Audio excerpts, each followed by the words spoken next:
So in today's class, let's learn about how to do the mirroring and the rip in SolidWorks. Let's start our drawings. First of all, we select the right plane and normal to it. Um, then we sketch. First sketch a corner rectangle and dimension it. So the length is 128 and width is 20. All right. Um, then we create another rectangle, which is well, like this. See? And again, dimension this rectangle. Mm, so basically, the the length is. Let me create a dimension here. The length is 55, and the width is 8. Also, you can constrain its position by set up this dimension to be 27. There we go.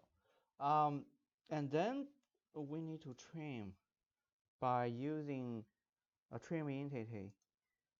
We usually use the trim to close, right? Basically, trim to closest. Basically, if you select the trim to closest, it will trim the closest ones.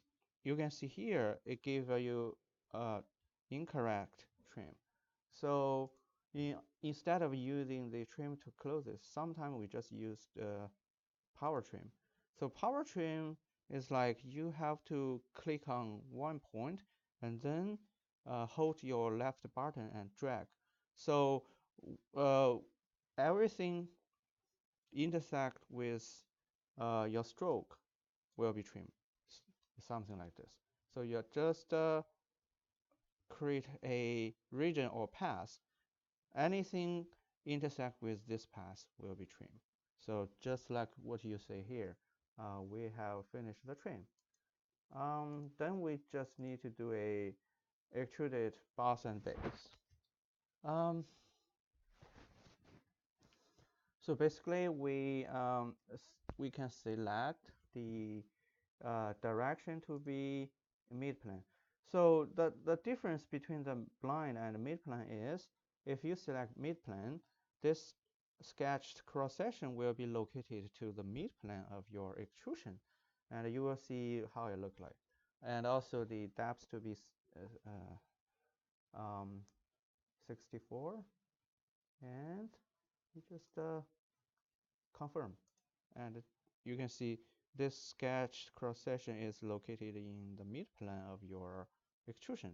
So that's the difference between the blind and um, a midplane. And you just rotate your drawings and click on this plane, normal to start another drawing. Basically, we need to sketch actually two circles. So one, and select the center, draw another one, two, and dimension the two circles. First of all, we need to make sure the center of the circle is and this origin, they are located at the same line. Basically, what you need to do is um, hold Control, click on the center, and click on this origin. I think there's something wrong. Let's redo it again. Um, Center and origin. Yeah, you have the vertical control and click on the vertical. Then you can see these two are have this relationship.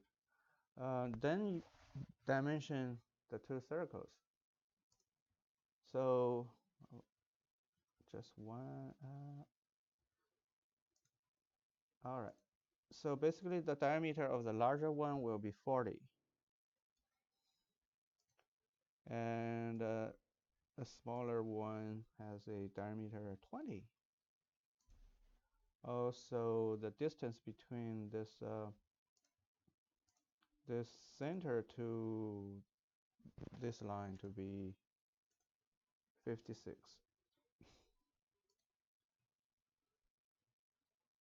So now you have two circles and this cross section.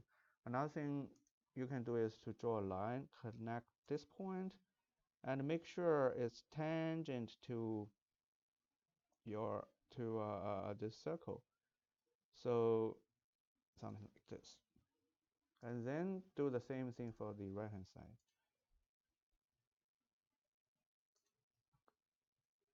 All right.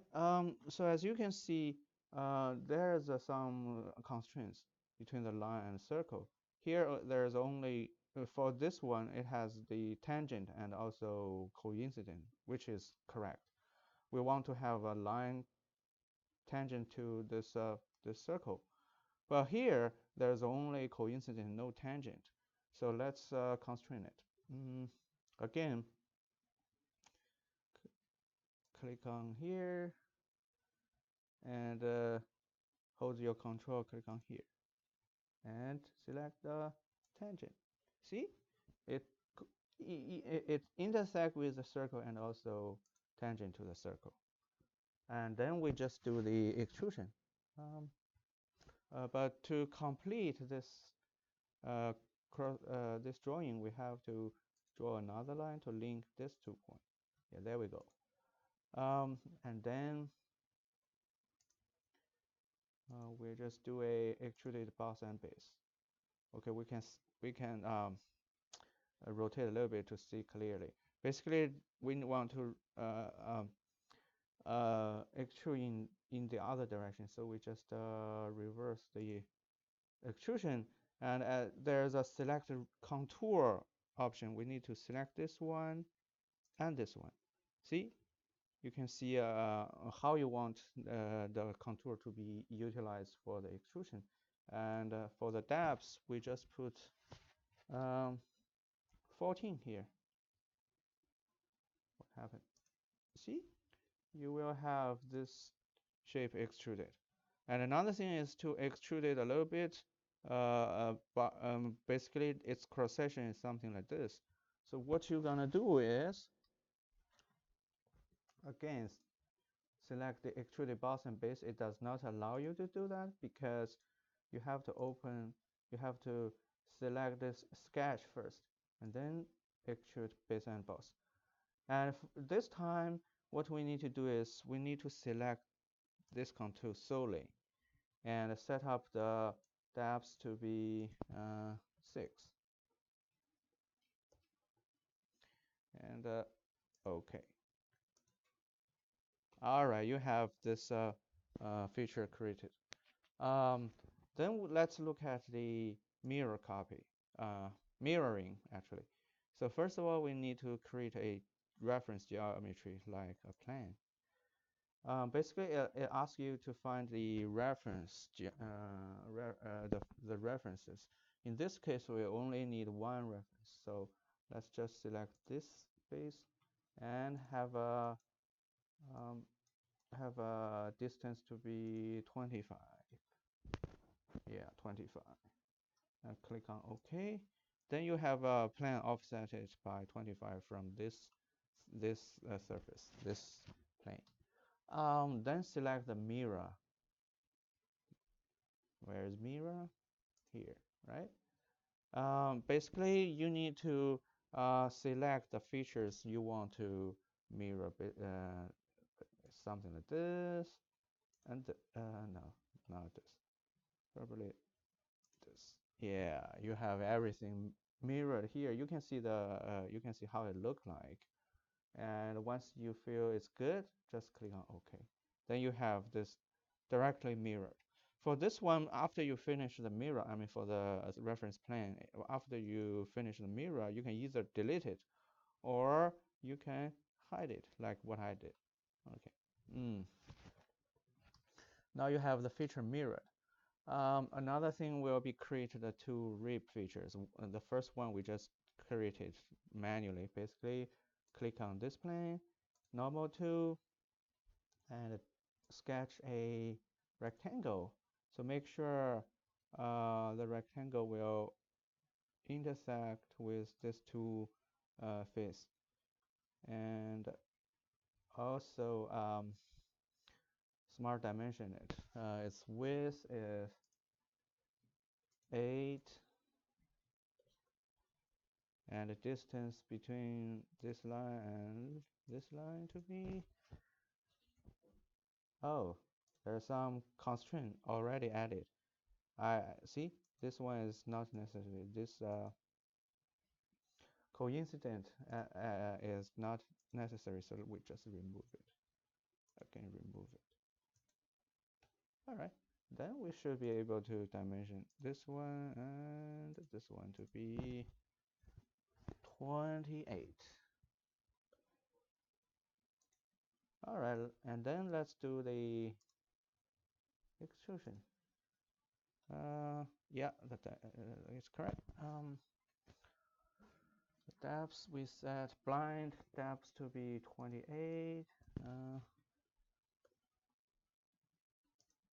And there we go. All right, that's the only one rib feature. Another feature we are gonna use the rib function. So again, we select the right plane. Right plane, normal to, and create a line link here to somewhere here, and you will have the notification by the tools. So select the exact point over here, and then move your mouse. See, there's a reference gives you the this exact point, and click on it. And yes, now you create a line, and we will create a rib features accordingly. As you can see, there are different options. I mean, different directions for the rib. So first of all, the rib thickness we would like to put 10 here. See, you can see it create a kind of a stripe regions, and this stripe region together with the other two facets will close up these cross sections. And make sure to select this parallel to sketch option. There's a normal to sketch and parallel to sketch. In this case, we selected parallel to sketch, and click on OK. Now you have the rib. All right. So this is all for today's tutorial. Thank you for your attention. And let's stop it.